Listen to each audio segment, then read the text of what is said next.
A personal statement by the author.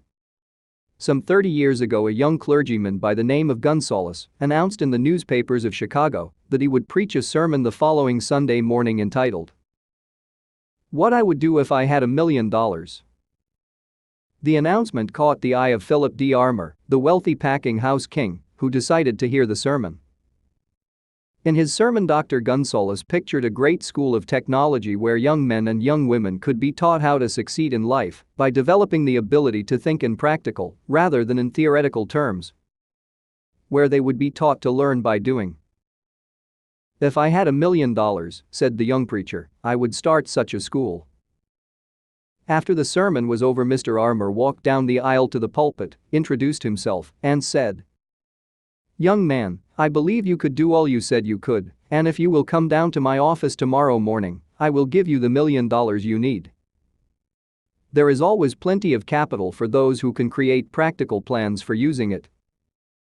That was the beginning of the Armour Institute of Technology, one of the very practical schools of the country. The school was born in the imagination of a young man who never would have been heard of outside of the community in which he preached had it not been for the imagination, plus the capital, of Philip D. Armour. Every great railroad and every outstanding financial institution and every mammoth business enterprise and every great invention began in the imagination of some one person. F. W. Woolworth created the 5 and 10 cent store plan in his imagination before it became a reality and made him a multimillionaire. Thomas A. Edison created the talking machine and the moving picture machine and the incandescent electric light bulb and scores of other useful inventions in his own imagination before they became a reality. During the Chicago fire, scores of merchants whose stores went up in smoke stood near the smoldering embers of their former places of business, grieving over their loss. Many of them decided to go away into other cities and start over again. In the group was Marshall Field, who saw, in his own imagination, the world's greatest retail store, standing on the selfsame spot where his former store had stood, which was then but a ruined mass of smoking timbers. That store became a reality. Fortunate is the young man or young woman who learns, early in life, to use imagination, and doubly so in this age of greater opportunity. Imagination is a faculty of the mind which can be cultivated, developed, extended and broadened by use.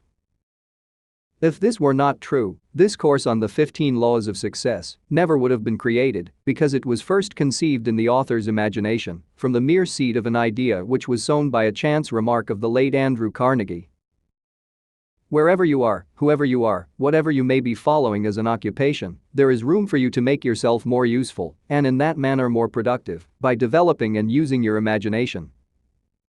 Success in this world is always a matter of individual effort, yet you will only be deceiving yourself if you believe that you can succeed without the cooperation of other people. Success is a matter of individual effort only to the extent that each person must decide, in his or her own mind, what is wanted. This involves the use of imagination.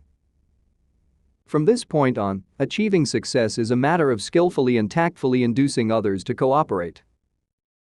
Before you can secure cooperation from others, nay, before you have the right to ask for or expect cooperation from other people, you must first show a willingness to cooperate with them. For this reason, the 8th lesson of this course, the habit of doing more than paid for, is one which should have your serious and thoughtful attention. The law upon which this lesson is based would, of itself, practically ensure success to all who practice it in all they do. In the back pages of this introduction, you will observe a personal analysis chart in which 10 well-known men have been analyzed for your study and comparison. Observe this chart carefully and note the danger points which mean failure to those who do not observe these signals.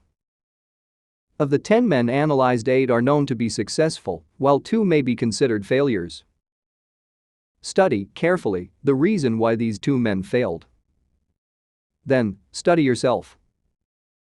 In the 2 columns which have been left blank for that purpose, give yourself a rating on each of the 15 laws of success at the beginning of this course. At the end of the course, rate yourself again and observe the improvements you have made. The purpose of the Law of Success course is to enable you to find out how you may become more capable in your chosen field of work. To this end, you will be analyzed and all of your qualities classified, so you may organize them and make the best possible use of them. You may not like the work in which you are now engaged. There are two ways of getting out of that work. One way is to take but little interest in what you are doing, aiming merely to do enough with which to get by. Very soon you will find a way out because the demand for your services will cease. The other and better way is by making yourself so useful and efficient in what you are now doing that you will attract the favorable attention of those who have the power to promote you into more responsible work that is more to your liking.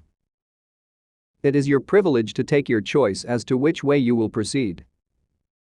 Again, you are reminded of the importance of Lesson 9 of this course, through the aid of which you may avail yourself of this better way of promoting yourself. Thousands of people walked over the great Calumet copper mine without discovering it. Just one lone man used his imagination, dug down into the earth a few feet, investigated, and discovered the richest copper deposit on earth. You and every other person walk, at one time or another, over your Calumet mine. Discovery is a matter of investigation and use of imagination. This course on the 15 laws of success may lead the way to your Calumet, and you may be surprised when you discover that you were standing right over this rich mine in the work in which you are now engaged. In his lecture on Acres of Diamonds, Russell Conwell tells us that we need not seek opportunity in the distance, that we may find it right where we stand. This is a truth well worth remembering. Napoleon Hill, author of The Law of Success.